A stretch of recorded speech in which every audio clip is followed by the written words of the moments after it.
Certified, bonafide, they ain't like me. Chase a check, get a check, more night. Take a guess, yes, guess, get your vibes in. Who am I, super fly, yeah, I might be.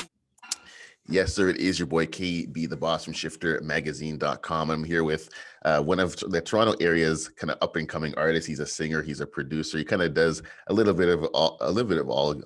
He's a rapper as well. And once again, just one of the artists who's kind of causing a little bit of buzz in the GTA. None other than K Forest. How you doing today, man? I'm good. How you doing? I'm good. Thanks for joining me. We're also gonna get into the music, but first of all, like how's COVID been for you? What do you mean? How COVID's been like Just, in terms of like the experience? Yeah, just I mean, creatively, maybe even just kind of internally, whatnot. Like I know for some people, it's been kind of like a bit of an emotional time. For some people, it's been like a very productive time professionally. Just how's the overall experience just kind of been for you? Enlightened. Okay. I think it's been really enlightening. I think like there's a lot of areas of my life where I feel like have flourished now because of it. Things that I was ignoring before. That when you have that time to just sit down with yourself and listen to yourself outside of the noise and everything that's going on around you and the things that you're trying to keep up with. I found that I found a leverage point. You know what I mean? So I was just kind of really put my head down and just worked on that, which is what we came up with the album "Welcome to the Wildfire." So yeah. And I mean, you were saying earlier before we've gone on that you're in New York right now. Like, what took you to New York? Man, just relationships, business. I think being on the ground out here, just makes a bigger difference for me. I like to work in person. I like to really feel people's energy. I think sometimes, especially with the COVID, we've done a lot of things virtually. So like a lot of my peers, I wanted to come out here. I wanted to work with. I wanted to, actually feel the energy, feel everything, the emotions that they've been going through during this time. And then, whatever comes of it, whether we create something good or not, or whether we have a good conversation, I think that was, what I was aiming for. That's what brought me back out this way. So. That's good for you, man. Like I'm always happy to see people kind of like launch out and kind of get out of just thinking like Toronto or Canada. So good for you for kind of getting out there and stuff and networking and all that stuff, man. Appreciate it. Now you're originally from Brampton. Yeah, I'm from Brampton. Yeah. From Brampton, I'm originally from Mississauga. Like so I'm born and raised in Mississauga. Big up. So I feel like Brampton's having a moment right now. Like when you look at just everything that's happening, like artists that are coming up, like there's NBA basketball players, like so many people have come out of Brampton, even compared to say even Mississauga and other parts of the GTA. It seems like Brampton has just been like a hotbed for talent. Alessia Cara, Tristan Thompson, like all these different people. Like what is it in Brampton that you feel like it's launching so much talent like right now? Zero distractions. I think there's not a lot of distractions. I feel like Brampton and places like Mississauga, like there's not an abundance of like things going on. So like there's a lot of room for creativity. There's a lot of room for yourself to listen to yourself and what you need to do, or what you like to do and like to get done. So I think that's what it is, to be honest. I think so. For me, at least, that's what it was. I found that anytime I've resonated or I've been somewhere in the city, there's a lot of things going on. You're trying, like I said, as you're trying to keep up with. But being in like a place like Brampton, where it's mainly suburbs, it's more quieter, it's more relaxed, it's more chill. Like you have that time for yourself. So, do you feel like that kind of laid back culture like informs the music at all that you kind of create?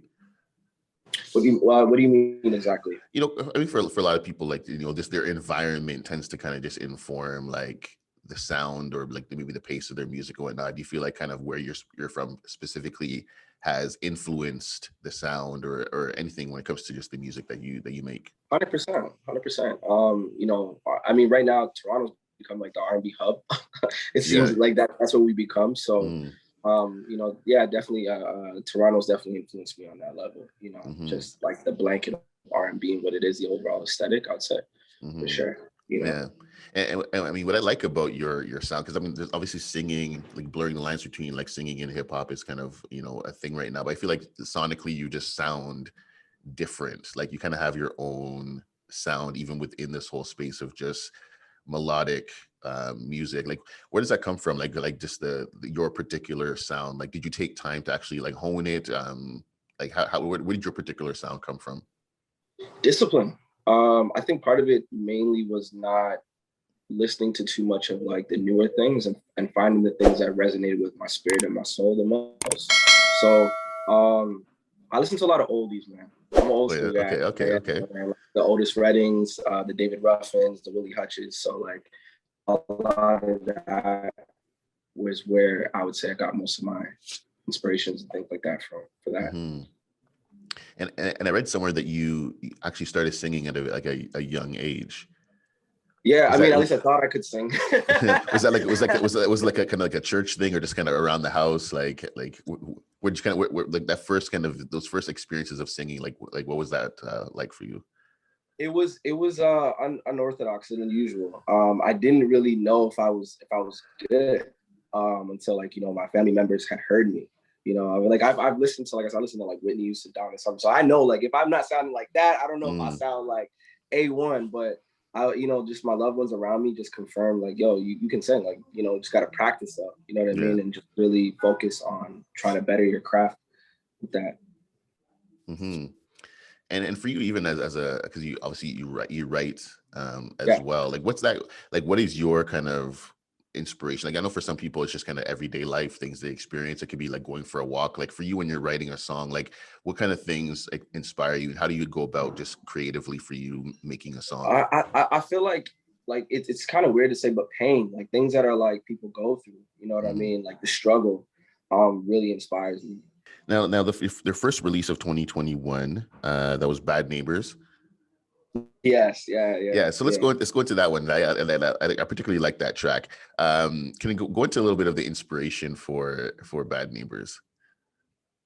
Man, you know, the house I was residing at the time, they had an ongoing war with me because of my music. You know, they were constantly calling the police, you know, reporting to like the neighborhood condominiums, like, you know, hey, this guy's always playing his music loud.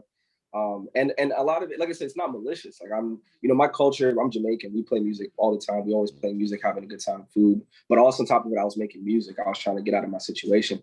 So, you know, dealing with that, you know, wanting better for like my mom, my family, just hearing the things that they're going through, really inspired me to like create this anthem of just like F everything, you know what I mean?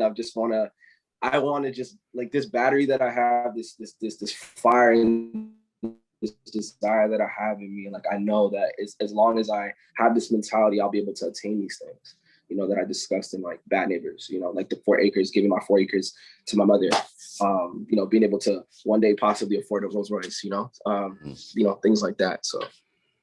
No, I like that, man. I like the aspiration in that. I know for a lot of artists, like being able to take care of your mom, your dad, like whatever. That's like, I know that's a big inspiration, especially for like a lot of like young Black artists wanting to like take care of the people around them. So, and bigger than that, just like even the community. I think like for me, I just wanted to start there.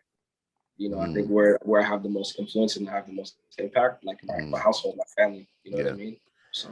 Have you gotten any like feedback just from like, you know, maybe younger people coming up in music, like just the inspiration that you've been having? Like, have you been getting that feedback just from some younger people on just the impact you've been having so far?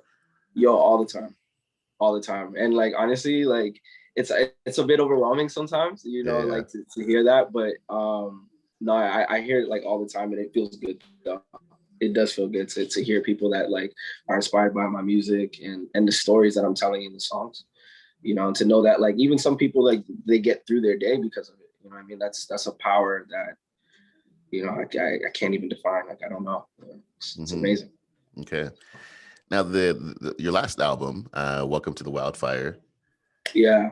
So that's been doing well. Obviously the big single is For Keeps, you know, which had you on Northern Bars and all that kind of stuff. Like how did you feel just about the reception to that project and specifically that single? Oh, I think it's great, man. When people receive my music, it puts a smile on my face. You know what I mean? Because I'm always like super self-conscious about my stuff when I put it out. I was like, you know, are they gonna like it? Are they not gonna like it? I took a risk here. I did something that I normally wouldn't do. You know, so like for that to be received on that level, and you know, Kelvin Colt came super clutch on that record for me. You know, and I'm just grateful. You know what I'm saying? I'm grateful for that record doing well. Yeah, So yeah. yeah. As an artist, do you feed into those like debates on like, yo, who's the top guy in Toronto? Like, there's always like, people are vying like on the Instagram lives and stuff like that. Like, is that stuff that you kind of pay attention to? Is there a little bit of that chip on your shoulder? Like, yo, I should be in those conversations, or do you kind of like don't watch that and just kind of stay focused on what you do? I'm focused on what I'm doing, but I also pay attention. I think it's important to, to be aware of your peers and how they feel as well. It's good to know that there are other people who are competitive, that want the same things that you want. So yeah, like it's a balance. I don't teeter totter on too much on one side more than the other. I think most of it is ego though. You know what I mean? I think we all have our gifts and we all have something special within us that God has given each and every one of us. So I feel like trying to compare my gift to your gift is kind of like, it's a bad Christmas. You know what I'm saying? Yeah. You know what I mean? So like, yeah, like I just recognize like, yeah, I got this for Christmas. I'm good. Like, this is my gift. That's your gift. It doesn't make it any better. But I think maybe if we connect our gifts somewhere down the road, maybe we can make something special. That's, yeah. Yeah. Are there any people like locally in Toronto that you kind of look at and maybe that you haven't collaborated with, or you're like, that person's dope, I wouldn't mind like jumping on a record with that person? Or I think Looney's really good. Okay. I think Looney's really good. Yeah, there's a lot. There's a long list. I mean, Okay. I would love to share one of the lists that we have for the Forest Fire Radio episodes. But there's a long list of Toronto. Like, I would love to just go crazy with. Okay. But Looney, for sure, she's dope. Okay, cool. Now you just mentioned your Forest Fire Radio. Let's get into that. You've been you're four episodes in. When Forest Fire Radio, like let us know just more about what it is, like your vision for that project and what you're hoping to accomplish with it. Man, so what we're trying to accomplish is removing ego from music. And I think that's the biggest thing for me that I've seen being in the industry. Just like I said, recognizing, hey, I have a gift and you have a gift as well. And we don't need to compare our gifts, but we can actually, share it and just not be shy. Like, it's okay to be like, hey, this record is dope. Having a community of artists that are able to just, intertwine with each other naturally, where it's not super forced. It's not, hey, we need to land on this playlist or we need to do this or whatever the case is. It's super organic, and that's definitely my goal, to also give artists control as well. I feel like a lot of aspects of our lives are controlled by other things, and just having the choice to say, hey, look, I like this person's music without having to be ridiculed or things of that nature is good. We plan on doing a lot of other things too, just kind of in the future, doing like an actual showcase, having a lot of the people that we've already put on the episodes a part of this. Just taking our time with that, piecing it together, getting that side done. So yeah. And how do you choose like which artists that you kind of put, like you kind of profile or showcase on the platform? Honestly, I go first off the song. If I love the song, you might like. Well, it's not just me too. I have a partner that we work with as well, Summer Knox. So if we like the music, it's good. We'll put it in. The next thing is we look at is how hard have they been working. That's another thing. Just we like to see like artists working like super hard. You know what I mean? Like just nonstop. Always in the studio or always trying to write or do something creative in their way. So we just look for like things like that, and then we'll put them on the playlist. Is there if an artist is kind of watching this and they're like, hey, I'd love to be like featured on it, is there a way for people to kind of submit songs or to kind of reach out to kind of be profiled on the platform?